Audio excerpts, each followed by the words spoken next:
ঘুমটা খুব গভীর হয় না। আর ঘুমটা ভেঙে গেলে মানে হাত পা ঠোঁট চিনচিন করে, হাত পা থরথর করে কাঁপে, মানে আঙুলগুলো বেশ কম্পন হয়, বুঝতে পারি আর কি। আপনার লাইফে খুব স্ট্রেস টেনশন ছিল? হ্যাঁ হ্যাঁ দাদা ভাই, ঠিক বলেছেন দাদা ভাই। অনেক মানে মেয়েরা তাড়াতাড়ি বড় হয়, কারণ কি জানেন, মেয়েদের মধ্যে দায়িত্ববোধটা তাড়াতাড়ি আসে। আমি পুরুষ হয়ে বলবো, ব্যতিক্রম অবশ্যই আছে।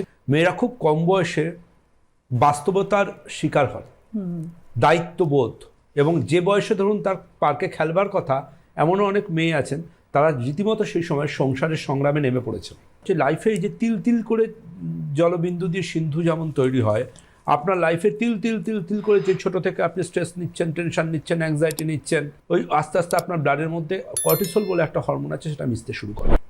এই কর্টিসল যখনই আপনি টেনশন করছেন আপনার ব্লাডে মিশছে, যখনই আপনি অ্যাংজাইটি করছেন আপনার ব্লাডে মিশছে। প্রথম শেষ করছে আপনার রোগ প্রতিরোধ ক্ষমতাকে, দ্বিতীয় শেষ করছে আপনার শরীরের বিভিন্ন বায়োলজিক্যাল বা ফিজিওলজিক্যাল ফাংশনকে। কর্টিসলকে নিয়ন্ত্রণ না করতে পারলে ডায়াবেটিস থেকে স্কিন ডিজিজ, হার্টের সমস্যা থেকে কিডনির সমস্যা, ভুলে যাওয়ার প্রবণতা, স্লিপের ডিস্টারবেন্স, এই সব কিছু চলে আসবে। আর জানবেন, স্ট্রেস যদি আপনি করেন আপনার রোগ প্রতিরোধ ক্ষমতা কিন্তু জিরোয় চলে আসবে, জিরোয়। সুতরাং যিনি আপনার রাতের ঘুম নষ্ট করছেন, এরম যদি কেউ আপনাদের জীবনে থেকে থাকেন, পারলে তার রাতের ঘুম নষ্ট করুন, কিন্তু তার কথাতে বা তার আচরণে নিজের রাতের ঘুমটা ভুলেও নষ্ট করবেন না।